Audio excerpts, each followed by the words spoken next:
أعوذ بالله من الشيطان الرجيم. بسم الله الرحمن الرحيم. قل إن كنتم تحبون الله فاتبعوني يحببكم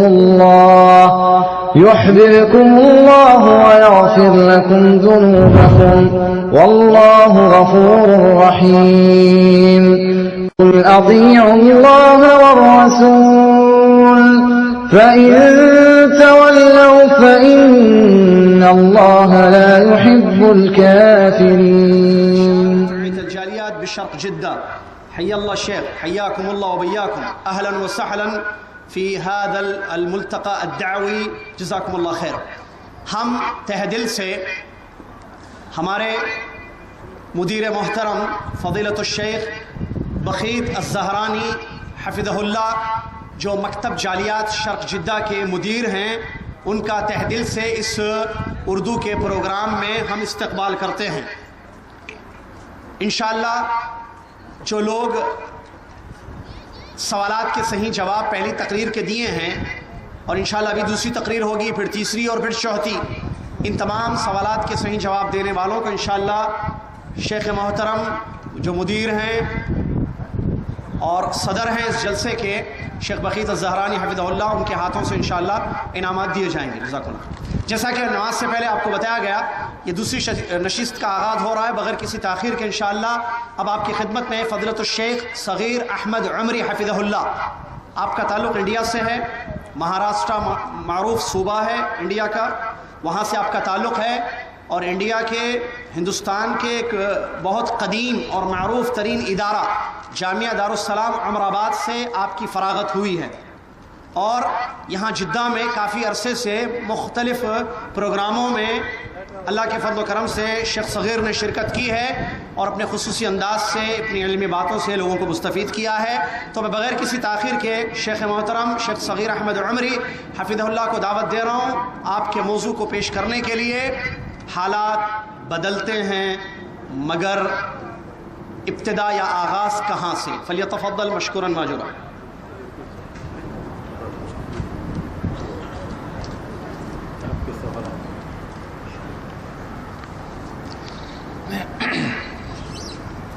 السلام علیکم ورحمۃ اللہ وبرکاتہ. بسم اللہ الرحمن الرحیم. الحمد للہ رب العالمین والعاقبۃ للمتقین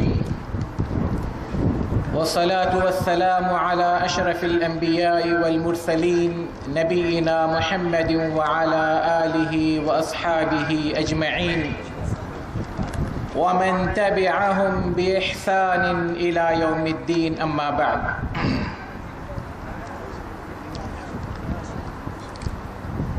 اسٹیج پر تشریف فرما محترم شیوخ، بزرگان دین، نوجوانان اسلام اور عزیز بچوں،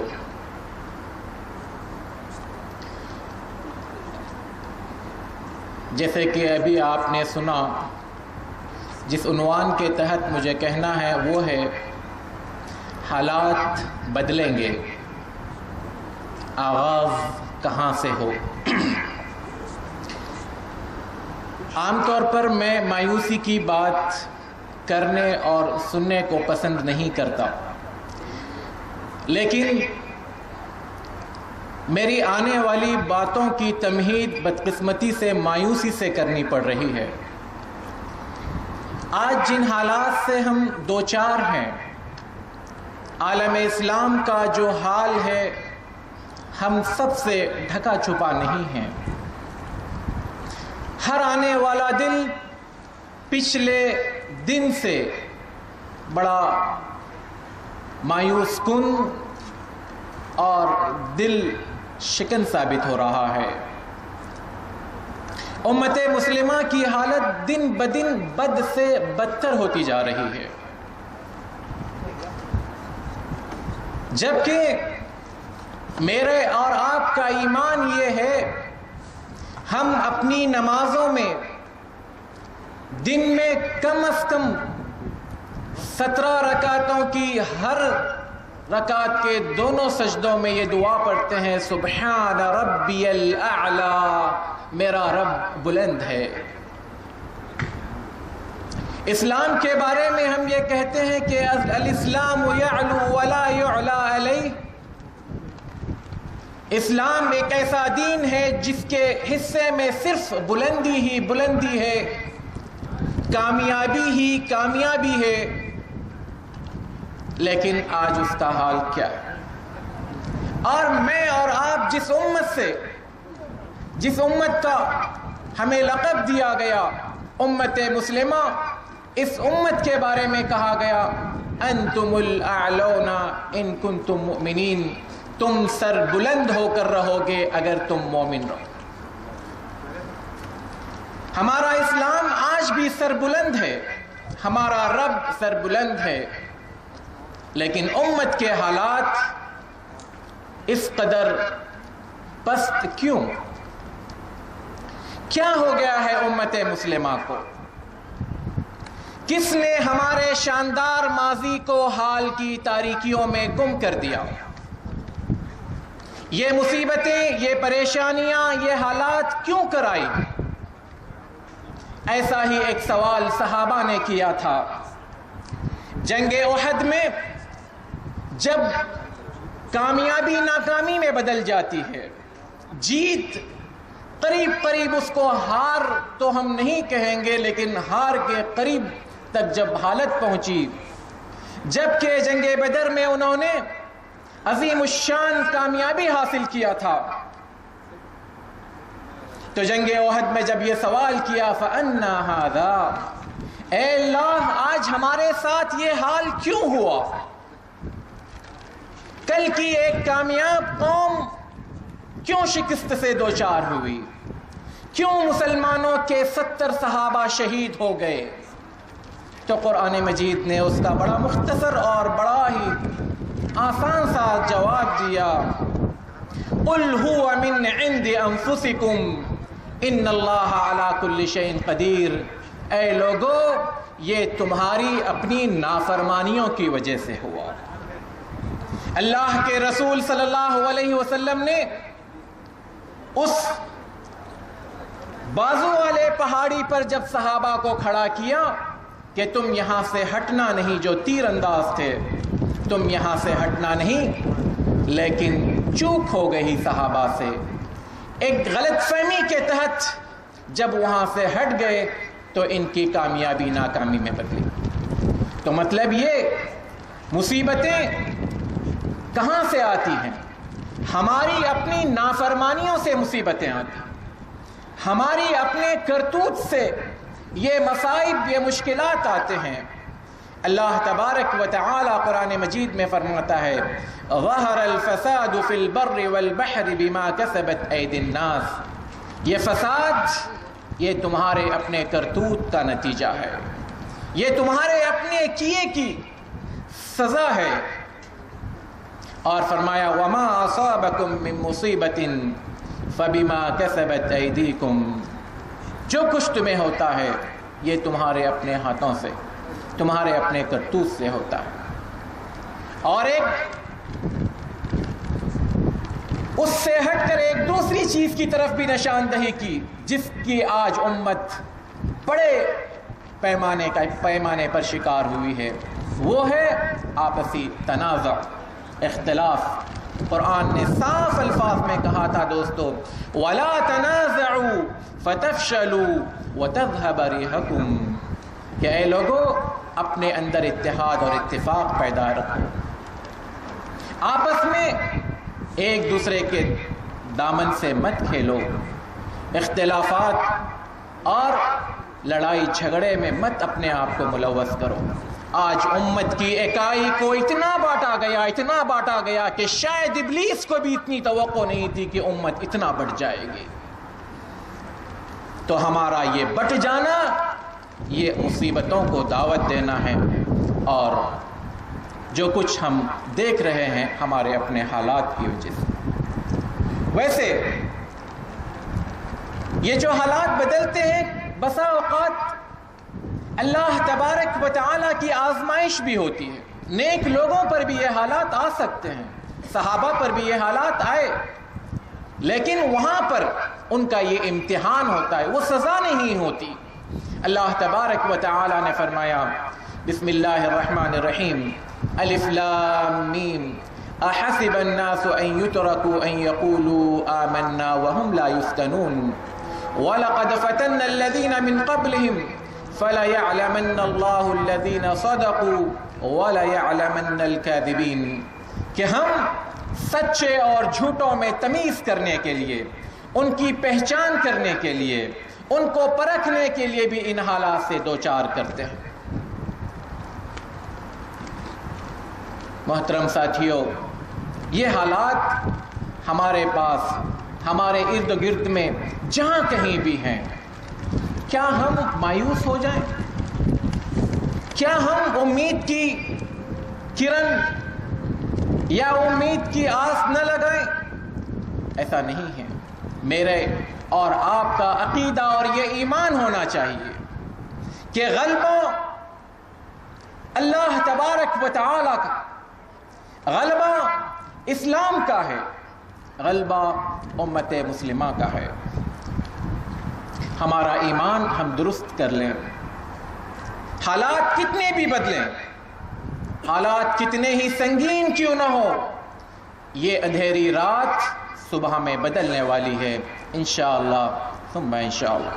اللہ تبارک و تعالی قرآن مجید میں فرماتا ہے كتب اللہ لأغلبن انا ورسلی, غلبہ میرا ہوگا, میرے رسولوں کا ہوگا, ان کو ماننے والوں کا ہوگا.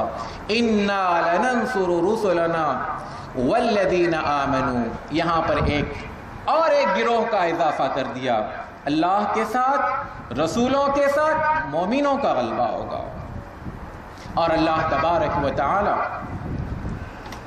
ایک اور جگہ فرماتا ہے وَنُرِيدُ أَن نَمُنَّ عَلَى الَّذِينَ اسْتُضْعِفُوا, جو کمزور لوگ ہیں ہم چاہتے ہیں کہ ان پر احسان کریں. یہ اللہ تبارک و تعالی کا وعدہ. آج دشمنان اسلام کے اس روشن چراغ کو گل کرنا چاہتے ہیں, وہ اس کو بجھا دینا چاہتے ہیں. اللہ تبارک و تعالی نے آج سے 1400 سال پہلے اس بات کو کھلے اور دو ٹک انداز میں فرمایا یریدون لیطفئوا نور اللہ بافواہہم واللہ متم نورہ ولو کرہ الکافرون. یہ چراغ نہ صرف یہ کہ بجھایا جائے گا, نہیں, یہ چراغ, اس کی روشنی بڑھے گی, اس کا اتمام ہونا باقی ہے. ابھی تو یہ جل رہا ہے, وقت کے ساتھ ساتھ یہ ساری دنیا میں پھیلے گا اور ساری دنیا میں یہ اپنا لوہا منوا کر رہے گا. اگر اس اسلام کو بجھ جانا تھا تو ہمارا ماضی اس بات پر گواہ ہے دوستو. اس سے کٹھن ترین حالات ہمارے سلف صالحین نے دیکھا. ایسا لگتا تھا کہ شاید اگر اسلام کو بجھ جانا تھا تو وہ حالات آج کے مقابلے میں زیادہ اس لائق تھے کہ اسلام بجھ جاتا. آپ ذرا غور کیجئے, شیخ جواد حفظہ اللہ نے بہت ساری باتوں کی طرف آپ کو تفصیل کے ساتھ بتایا, کچھ باتوں کی طرف شاید میں اشارہ بھی کر دوں جو انہوں نے بتایا. مکہ کے ابتدائی ایام پر ذرا غور کیجئے, کیسے کیسے ظلم و ستم ڈھائے گئے. حضرت بلال رضی اللہ تعالی عنہ کے ساتھ کیا کچھ معاملہ نہیں پیش آیا, آل یاسر کے ساتھ کیا کچھ حالات پیش نہیں آئے. اللہ کے رسول صلی اللہ علیہ وسلم بسا اوقات اپنے آپ کو بے بس پاتے تھے. ان حالات میں مسلمانوں کے اوپر گزرنے والی یہ قیامت آپ صلی اللہ علیہ وسلم سے بھی برداشت نہیں ہوتی تھی, لیکن یہ چراغ جلتے رہا. حضرت بلال رضی اللہ تعالی عنہ کی الحد الحد کی آواز گونجتی رہی مکہ کے پہاڑوں کے درمیان. اس آواز کو دبایا نہیں گیا, یہاں تک کہ وہی بلال رضی اللہ تعالی عنہ فتح مکہ کے موقع پر کعبۃ اللہ کے اوپر کھڑے ہو کر انہوں نے پوری اذان کہی لوگوں نے کہا کیا محمد کو صلی اللہ علیہ وسلم اس کالے کوے کے علاوہ کوئی نہیں ملا تھا؟ نہیں، محمد صلی اللہ علیہ وسلم نے کہا اس بلال کی آواز جب صرف الاحد احد کے نام سے جلتی تھی، آج پورا چراغ بن کر یہ پورے مکے کو روشن کرے گی۔ آپ صلی اللہ علیہ وسلم نے بلال کو کہا اس چراغ کو گل ہونا تھا تو دوستو اس رات میں گل ہونا تھا جب اللہ کے رسول صلی اللہ علیہ وسلم ہجرت کے لیے نکل رہے تھے۔ حضرت علی رضی اللہ تعالیٰ عنہ کو اپنے بستر پر سلایا اور یہ سارے لوگ ننگی تلواروں کے ساتھ رات بھر کھڑے رہے کہ آج محمد صلی اللہ علیہ وسلم کا خاتمہ ہوگا، لیکن نہیں ہوا، کیونکہ اس چراغ کا اتمام باقی تھا، اس چراغ کو ابھی پوری دنیا میں روشن ہونا باقی تھا، اس چراغ کو گل ہونا تھا۔ تو پھر ہجرت کی راستے میں سراقہ بن مالک جب اللہ کے رسول صلی اللہ علیہ وسلم کے راستے میں آئے، بڑا سنہری موقع تھا سراقہ بن مالک کے لیے کہ آپ صلی اللہ علیہ وسلم کا خاتمہ کر دیتے، نعوذ باللہ، لیکن نہیں، یہ معاملہ ان کے ہاتھ میں نہیں تھا، اس کا ریموٹ تو اوپر ساتوں آسمان کے اوپر تھا، وہاں سے ان کی حفاظت ہو رہی تھی۔ غار ثور میں جیسے ابھی شیخ نے کہا پیروں کو اگر اپنے دیکھ لیتے تو ان پر نظر پڑتی، لیکن اللہ کے رسول صلی اللہ علیہ وسلم نے کیا کہا؟ نہیں، معاملہ ان کا نہیں تھا، معاملہ ان آنکھیوں میں چراغ اللہ تبارک و تعالی نے روشن کیے ہوئے تھا، اس کو جلنا تھا، جلتا رہا، چلتا رہا، اور پھر ایک کٹھن ترین لمحہ آیا۔ دوستو ذرا غور کیجئے، یہ سارے لمحات، یہ سارے حالات گزرنے کے بعد ایک موقع ایسا آیا، یہاں پر غار ثور میں اللہ کے رسول صلی اللہ علیہ وسلم نے حضرت ابو بکر سے کہا تھا یا ابا بکر ما ظنک باثنین اللہ ثالثہما، اے ابو بکر ان دو لوگوں کے بارے میں تمہارا کیا گمان ہے جن کے ساتھ تیسرا اللہ تبارک و تعالی ہے؟ وہ رسول جنگ بدر کے موقع پر نعوذ باللہ ایسا نہیں تھا کہ اس جملے کو بھول بیٹھے ہوں، لیکن حالات اتنے سنگین تھے، اتنے کٹھن تھے کہ اللہ تعالیٰ کے دربار میں آپ نے ہاتھ اٹھا کر کہا اللہم ان تہلک هذه العصابہ لن تعبد ابدا، اے اللہ اگر آج کے دن یہ 313 مٹھی بھر جماعت جس کو میں نے مکہ کی 13 سالہ زندگی میں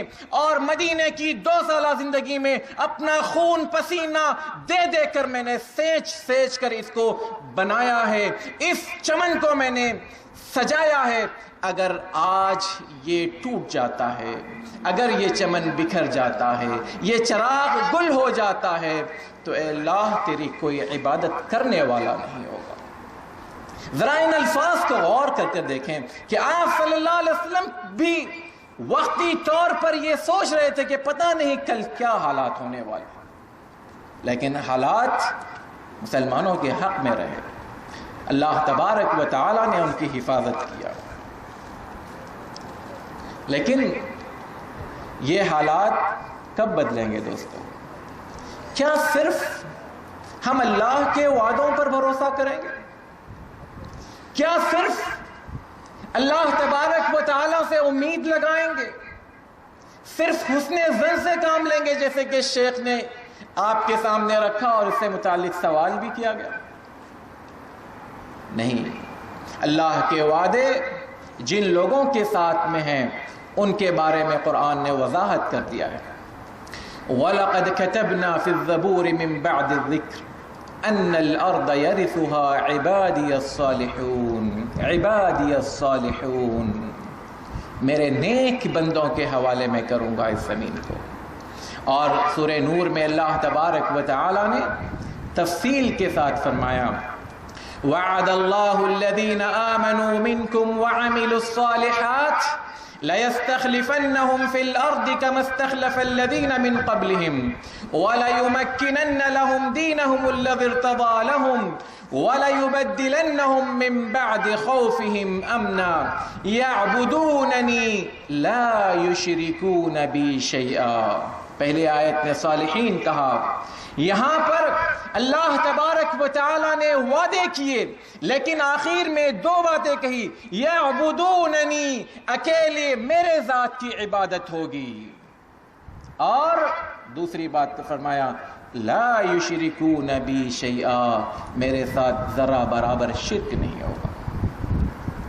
آج ہم بر صغیر پر ایک نظر ڈالیں، آج پورا بر صغیر مجاوروں کا اڈا بن چکا ہے. گلی گلی میں، کوچے کوچے میں، گھر گھر میں نہ جانے شرک کی ایسی وبا ہمارے معاشرے اور ماحول میں پلی ہے. پھر کس بات کی ہم یہ کہتے ہیں کہ ہم مسلمان ہیں؟ وہاں پر توحید کی بات کرو دوستو تو لوگ کہتے ہیں ارے ہم تو مسلمان ہیں، ہم سے کیا توحید کی بات کرتے ہو؟ اور عرب دنیا میں آپ دیکھیں، خاص کر ماشاءاللہ سعودی عرب کو، یہاں کے شیوخ اپنی بات کو تقوی اور توحید سے شروع کرتے ہیں، تقوی اور توحید پر ختم کرتے ہیں، جبکہ یہاں پر شرک کا کوئی ذرہ آپ کو نظر نہیں آتا، اس لیے کہ یہ وہ چراغ ہے جس کو ہمہ وقت ہمارے دلوں میں جلتے رہنا چاہیے. علامہ ابن تیمیہ رحمۃ اللہ علیہ فرماتے ہیں کہ اے لوگوں، اگر تمہیں اپنی معاشرت، اپنی معیشت، اپنی سیاست، اپنے دفاع، اپنی ہر چیز کو صحیح کرنا چاہتے ہو تو اپنی توحید کی اصلاح کر لو. توحید کی اصلاح کے بغیر تمہاری کوئی چیز صحیح نہیں ہو سکتی. کیف یستقیم الظل والعود معوج، اگر لکڑی ٹیڑھی ہو تو اس کا سایہ کیسے سیدھا ہو سکتا ہے دوستو؟ آج اگر ہمارے حالات ہم بدلنا چاہتے ہیں، ہمارے اندر تبدیلی دیکھنا چاہتے ہیں، تو سب سے پہلی چیز ہمارے اپنے دلوں میں توحید کی روشنی کو منور کرنا ہوگا. شرک کی لت پت سے ہمیں نکلنا ہوگا اور نکالنا ہوگا. شرک کے ساتھ ہمارا رب کا کوئی وعدہ نہیں، اور اللہ تبارک و تعالی کا وعدہ بہت صاف ہے دوستو. ساری باتوں کے بارے میں اللہ تبارک و تعالی نے فرمایا کہ تم میری عبادت کرو اور میرے ساتھ شرک مت کرو، تو میں تمہارے لیے زمین کو بھی تمہارے ہاتھ میں دے دوں گا، تمہارے خوف کو امن میں بدل دوں گا، تمہارے رزق کا، تمہاری ہر چیز کا اللہ تبارک و تعالی یہاں پر فراوانی کو پیدا کر دے گا. اللہ تبارک و تعالی کا یہ قاعدہ ہے دوستو. اگر حالات بدلنا چاہتے ہیں ہم، جیسے ہم نے شروع میں کہا، حالات بدلیں گے. یہ حالات کب بدلیں گے؟ اللہ تبارک و تعالی نے اس کا ایک قاعدہ بنایا، ایک شرط رکھا، ان اللہ لا یغیر ما بقوم حتی یغیروا ما بانفسہم. ہم کو بدلنا ہوگا تو اللہ تبارک و تعالی حالات بدلیں گے. اگر ہم بدلنا نہ چاہیں تو یہ حالات کبھی نہیں بدلیں گے، الا کہ پھر اللہ تبارک و تعالی مجھے اور آپ کو یہاں سے ہٹا دے گا اور ایک ایسی قوم کو لے کر آئے گا جو اللہ تبارک و تعالیٰ کے اس عہد و پیمان کی پاسداری کریں گے، اور پھر اللہ ان کے لیے حالات کو بدلے گا. اگر میں نہ بدلوں تو اللہ تعالیٰ مجھے یہاں سے ہٹا لے گا. تو مجھے اور آپ کو بدلنا ہوگا، اور اس بدلنے کے لیے دوستو میں کون ہوں، آپ کون ہیں، یہ مت دیکھیں. اللہ تبارک و تعالی نے قرآن مجید میں دو مثالیں دی. مثالیں تو بہت ہو سکتی ہیں، لیکن دو لوگوں کی مثالوں کو میں بطور مثال کے پیش کرتا ہوں. ایک ہے فرعون کی بیوی، بدلنا چاہی، دنیا کے سب سے بڑے طاغی اور دنیا کے سب سے بڑے ظالم بادشاہ کی بیوی. بدلنا چاہی، اللہ نے اس کو بدل دیا. حالات بدل دیے، یہاں تک کہ اس خاتون نے، حالانکہ اس کی ساری زندگی فرعون کے گھر میں پلی بڑھی، اس کے گھر میں گزری، جب بدلنا چاہا بدل گئی۔ اللہ نے اس کی دل کی دنیا کو اتنا بدل دیا کہ اس نے اللہ سے مانگا کہ اے اللہ جنت میں مجھے اپنے قریب کا گھر دینا۔ سبحان اللہ۔ علامہ اقبال نے کہا تھا تیرے عشق کی انتہا چاہتا ہوں، میری سادگی دیکھ کیا چاہتا ہوں۔ اللہ نے قرآن مجید میں اس خاتون کی اس خواہش کو، اس دعا کو رہتی دنیا تک کے لیے زندہ جاوید بنا دیا۔ بدلنے والا کوئی بھی ہو، آئے بدل جائے، پھر میں اس کے لیے بدل جاتا ہوں۔ دوسری مثال دنیا کے سب سے بڑے داعی حضرت نوح علیہ السلام کے بیٹے کی ہے، نہیں بدلنا چاہا، کہا مت بدلو، اللہ نے اس کو غرق کر دیا۔ نوح نے ہاتھ اٹھائے، کہا کہ نوح دوبارہ ہاتھ نہیں اٹھانا، کہا میرا بیٹا ہے، کہا تمہارا بیٹا نہیں ہے۔ دنیا کا سب سے بڑا داعی جس نے اپنی رپورٹ جب پیش کیا قرآن مجید نے ان کی رپورٹ کو، تو کہا کہ دن اور رات میں بھی کام کیا، 24 گھنٹے کی ڈیوٹی کرتے رہے، اور پھر اکیلے میں بھی، تنہائیوں میں بھی، خلوتوں میں بھی، جلوتوں میں بھی، سرے عام ہر جگہ داعی کا کام کرتے رہے۔ ایسے نبی نے اپنے ہاتھ اٹھائے تھا، کہا خبردار دوبارہ ہاتھ اٹھاؤ گے جاہلوں میں سے۔ بدلنے والے پر ہے دوستو، ہم کو بدلنا ہے۔ اگر ہم بدلنا چاہیں، میرا رب بدلنے کے لیے تیار۔ اور خاص کر کسی بھی امت کا مستقبل دیکھنا ہو تو دوستو کہاں سے بدلیں؟ بزرگوں میں تبدیلی ویسے ہی آ جاتی ہے یار، بزرگوں میں تبدیلی آ جائے اچھی بات ہے، کم از کم مرنے سے پہلے بدل جائے، اللہ انہیں ہدایت دے، ٹھیک ہے، لیکن تبدیلی جوانوں میں آنی چاہیے دوست۔ جوانوں کو دیکھ کر اس قوم کا مستقبل بتایا جا سکتا ہے۔ ہمارا ماضی اٹھا کر دیکھ لو، جب ہمارے جوان دین کے داعی ہوا کرتے تھے، دین کے سپاہی ہوا کرتے تھے، دین کے لیے جینے اور مرنے کے عزائم پیش کیا کرتے تھے، تو دنیا نے ایسے ایسے جوانوں کو دیکھا کہ دنیا تاریخ دنگ ہے۔ 16 سال، 17 سال، 18 سال کے لوگوں نے دنیا کو فتح کیا۔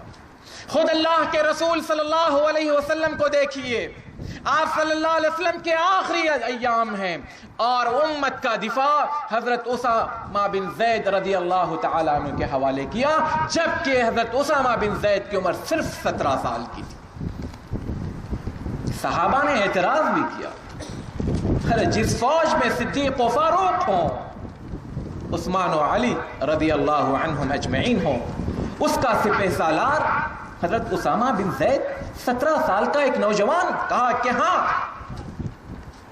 کل کو تمہیں اس کے باپ کی عمارت پر اعتراض تھا، آج اس کے بیٹے پر بھی ہے، لیکن یہی ہوگا۔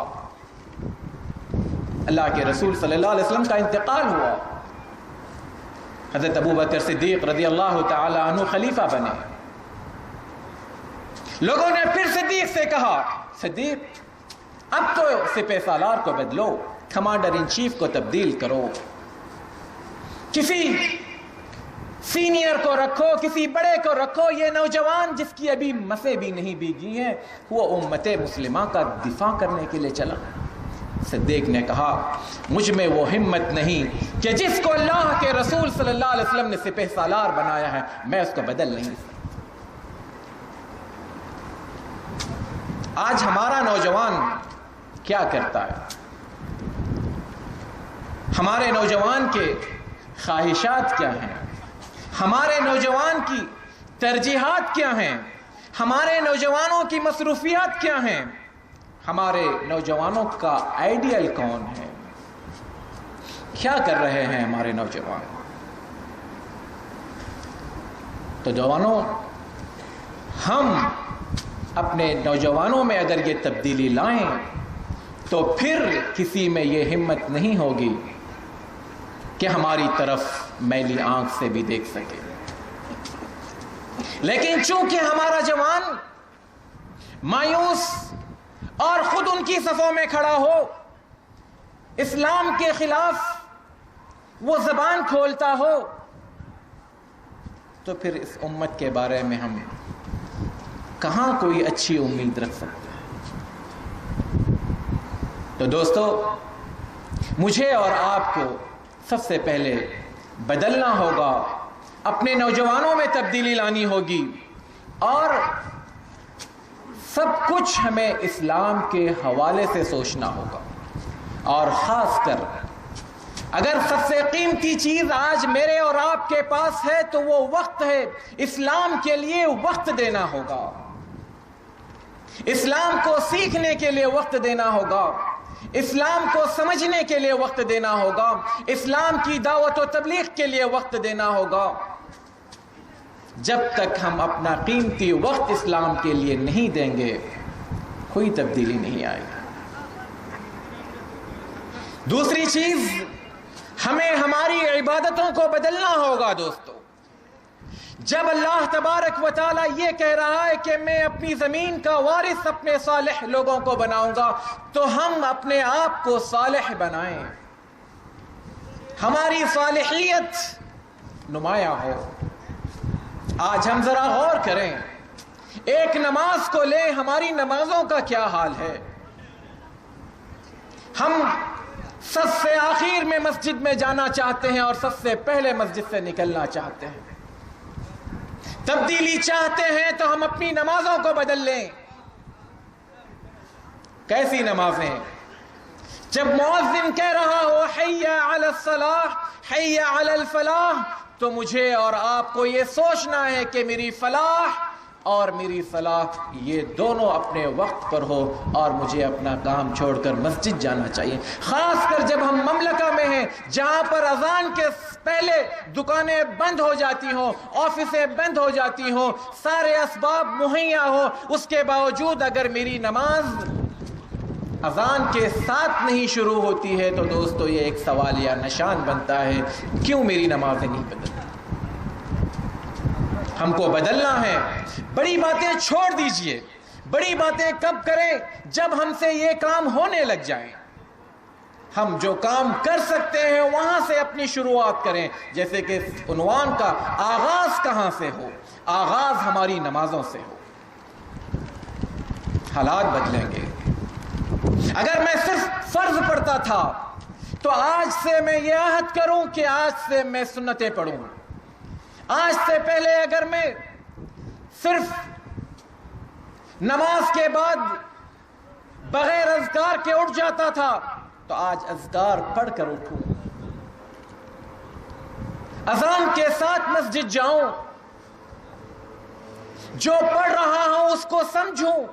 آج نہ جانے کتنے سالوں سے ہم نمازیں پڑھتے ہیں دوستو، مجھے پتا ہی نہیں کہ سورہ فاتحہ میں کیا پڑھتا ہوں، مجھے پتا ہی نہیں ہے کہ میں جب سبحان ربی الاعلی کہتا ہوں تو میں اپنے رب کو پہچانتا نہیں ہوں، اس کا تعارف میرے دل و دماغ میں نہیں ہے۔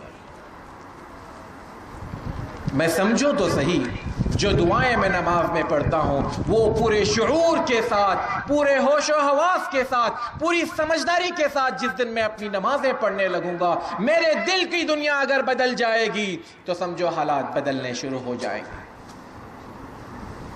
حالات بدلنے کی جب بات کرتے ہیں ہم تو ہماری مثال اس چراغ کی سی ہو جاتی ہے جس کے نیچے اندھیرا ہوتا ہے۔ میں سمجھتا ہوں حالات بدلیں تو میں جہاں سے دیکھ رہا ہوں میرے سامنے کے حالات بدلیں۔ لوگ گناہ کرنا چھوڑ دیں، میں گناہ کرتا رہوں۔ لوگ عبادتوں میں مگن رہیں، میں عبادت نہ کروں۔ لوگ یہ سب کچھ کریں جو اللہ چاہتا ہے، میں کچھ نہ کروں۔ لوگ وہ سب کچھ نہ کریں جس سے اللہ نے منع کیا ہے، میں وہ سب کچھ کرتا رہوں، تو حالات کہاں بدلیں گے؟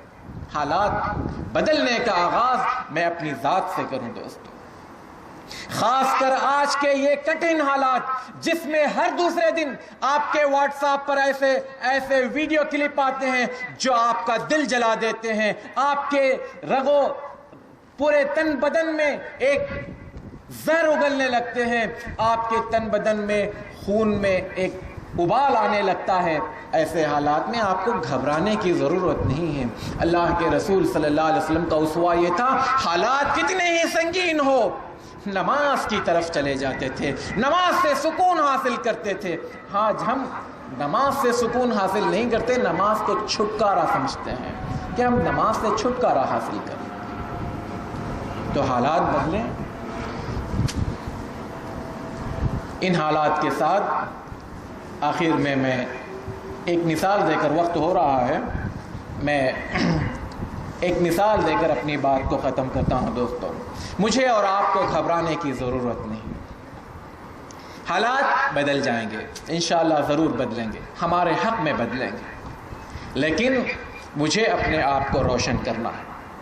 میں ایک مثال دیتا ہوں۔ اندھیری رات ہو، حد درجے اندھیری رات ہو، بند کمرہ ہو، اور اس بند کمرے میں آپ کو اپنا ہاتھ سجھائی نہ دے رہا ہو، نظر نہ آ رہا ہو، تاریک ترین کمرہ ہو چکا ہو، اس میں اگر آپ ایک اگربتی، موم بتی نہیں، اگربتی بھی جلاؤ گے تو کیا اس کمرے میں روشنی کا وجود ہوگا یا نہیں ہوگا؟ ہوگا۔ وہ پورا تاریک کمرہ مل کر قسم خدا کی اس روشنی کو نہیں بجھا سکتا۔ وہ روشنی جلتی رہے گی، اپنے وجود کا احساس دلاتی رہے گی، اس اندھیرے کو چڑھاتے رہے گی، اور اس اندھیرے کے مقابلے میں اپنے آپ کو روشن رکھے گی، چاہے وہ اس اندھیرے کے مقابلے میں اس اجالے کی کوئی اہمیت کچھ نہ ہو۔ یہ اندھیرا اصل میں ہے کیا دوستو؟ اندھیرا کچھ نہیں ہے، اصل میں اندھیرا روشنی کا وجود ختم ہونے کا نام اندھیرا ہے۔ اندھیرا کیا ہے؟ روشنی کے وجود کے ختم ہونے کا نام اندھیرا ہے۔ آج آپ گرمی کا جب اس کی حالت معلوم کرتے ہیں تو آپ کیا کہتے ہیں؟ درجہ حرارت اتنی ہے، درجہ حرارت 40 ہے، 30 ہے، 25 ہے، 20 ہے، 10 ہے، اور جب مائنس جاتی ہے تو مائنس میں آپ بتاتے ہیں کہ -5 ہے، -10 ہے۔ ارے بھائی سردی ہو رہی ہے پھر بھی آپ درجہ حرارت کہہ رہے ہو، کیوں؟ اس لیے کہ سردی کا کوئی وجود نہیں ہے، وجود گرمی کا ہے۔ اسی طرح سے شر کا کوئی وجود نہیں ہے، خیر کا نہ ہونا شر کا وجود ہے، روشنی کا نہ ہونا یہ اندھیرے کا وجود ہے۔ میں اور آپ اپنے آپ کو روشن کر لیں گے تو یہ اندھیرا ختم ہو جائے گا۔ اندھیرا چیختا رہے، چلاتا رہے، لیکن یہ اگربتی جلتی رہے گی۔ کب تک؟ یا تو صبح ہو جائے اور اس کمرے کو صبح کی روشنی کے حوالے کر دے، یا تو پھر وہ پوری اگربتی جل کر خاک ہو جائے اور اللہ سے یہ کہہ دے کہ اے اللہ، جب تک میرے میں جان تھی، میرے میں آن تھی، میرے میں جو کچھ طاقت تھی، میں نے پورا ختم ہونے تک اس اندھیرے کا مقابلہ کرتا رہا۔ جب میں ختم ہو گیا تو مجھے نہیں پتا کہ اندھیرے کے ساتھ کیا ہوا۔ مجھے اور آپ کو خود روشن ہونا ہے۔ میں اور آپ اگر روشن ہوں گے تو اللہ تبارک و تعالی ایسے اسباب پیدا کرے گا کہ پھر ہمارے دل ایمان سے منور ہوں گے۔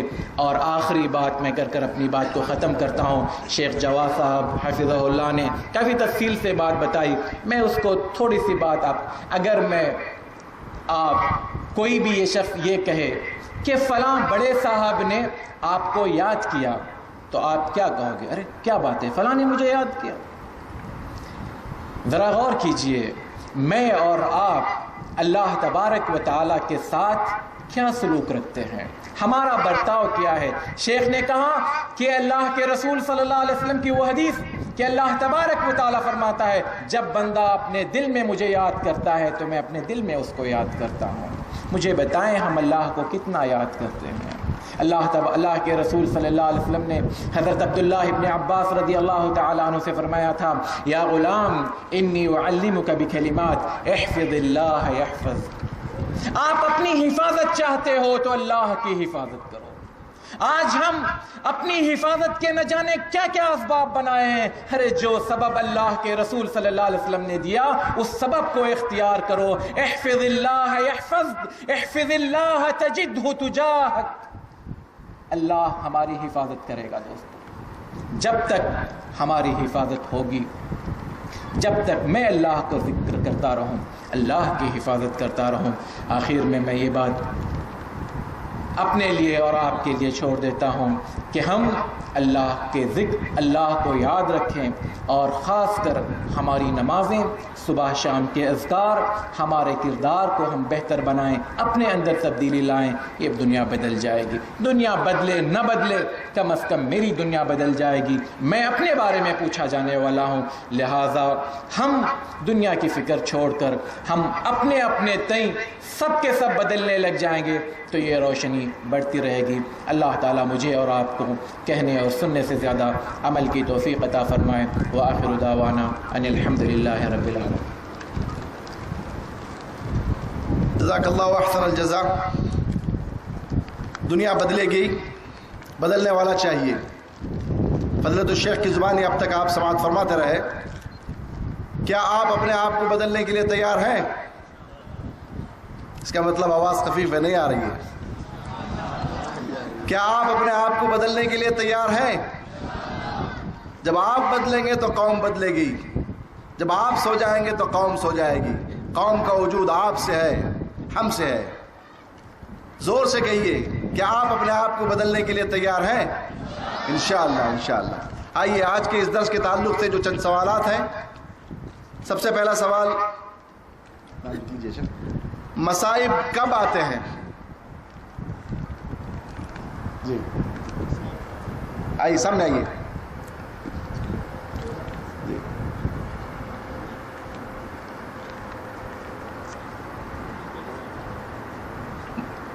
مسائل تو آتی ہے، اللہ تعالیٰ فرماتا ہے ان اللہ لا یغیر ما بقوم حتی یغیروا ما بانفسہم۔ صحیح ہے جی؟ نہیں خلاص جائے۔ دوسرے نمبر کون تھے؟ جی جی، مصائب کب آتے ہیں؟ مصائب کب آتے ہیں؟ سوال یہ ہے مصائب کب آتے ہیں، کیوں آتے ہیں؟ نہیں ہاں پہلے آئے تھے جی۔ مصائب تب آتے ہیں جب انسان اللہ سے دور ہو جاتا ہے اور اس کے دل میں شیطانی وسوسے سے آتے ہیں اور وہ شیطان کی باتوں کا عمل کرنا شروع ہو جاتا ہے۔ نہیں قریب ہے لیکن تیسرا دیکھتے ہیں۔ یہ بھی صحیح ہے لیکن یہاں پہ جو جوابات ہیں اس سے مطابق نہیں ہو رہے، جو آپ اس میں نہیں کہا گیا تھا، درس کے تعلق سے جو بتایا گیا درس میں وہی جوابات چاہیے۔ جی شیخ اترے والے صاحب، شیخ آپ جو ہاتھ اٹھایا جی۔ مصائب کب آتے ہیں؟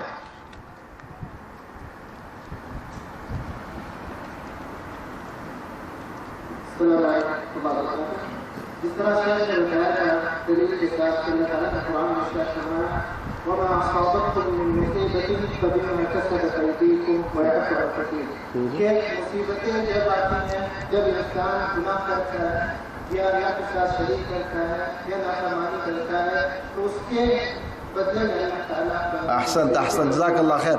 اس لیے ہم کہتے ہیں کہ آپ غور سے سنیے، آپ غور سے تو ضرور سن رہے تھے لیکن کیا کہہ رہے ہیں یہ آپ سمجھ نہیں پائے میرے خیال سے۔ جزاک اللہ۔ نام لکھیے، کیا نام ہے جی؟ حمدان جی۔ دوسرا سوال ہے امت کی حالت کب بدلے گی؟ جی امت کی حالت کب بدلے گی؟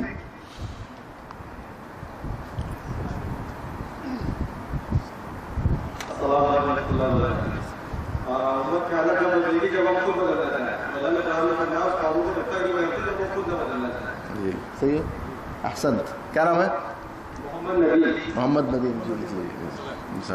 تیسرا سوال ہے کیا دشمنان اسلام اور اس کے ماننے والوں کو ختم کر دیں گے؟ دشمنان اسلام اور اس کے ماننے والوں کو ختم کر دیں گے؟ ہاں آئیے دونوں آئیے جی جی۔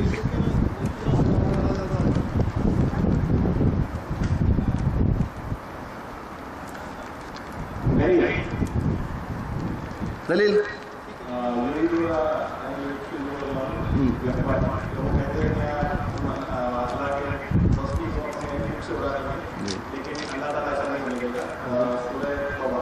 احسنت. کیا نام ہے؟ محمد عزیر. جی. سوال ہے اللہ تعالیٰ نے کن قوموں کو سربلندی کرنے کا وعدہ کیا ہے؟ آئیے پہلے آئے تھے. اللہ نے کن قوموں کو سربلندی کا وعدہ کیا ہے؟ السلام علیکم. السلام علیکم. اللہ تعالیٰ نے قرآن میں فرمایا ہے کہ فاعبدونی ولا یشرک بی شیئا، جو میری عبادت کرے اور شرک نہ کرے. احسن. کیا نام ہے؟ امتیاز روشنی. امتیاز لکھیے. اچھا آخری سوال ہے، امت کا مستقبل کن سے دیکھا جاتا ہے؟ آئیے. نہیں، امت کا مستقبل کس سے دیکھا جاتا ہے؟ جی. السلام. نوجوانوں کے اعمال سے دیکھا جاتا ہے. ٹھیک ہے لکھ لیجیے. کیا نام ہے؟ محمد یونس. جزاک اللہ خیر.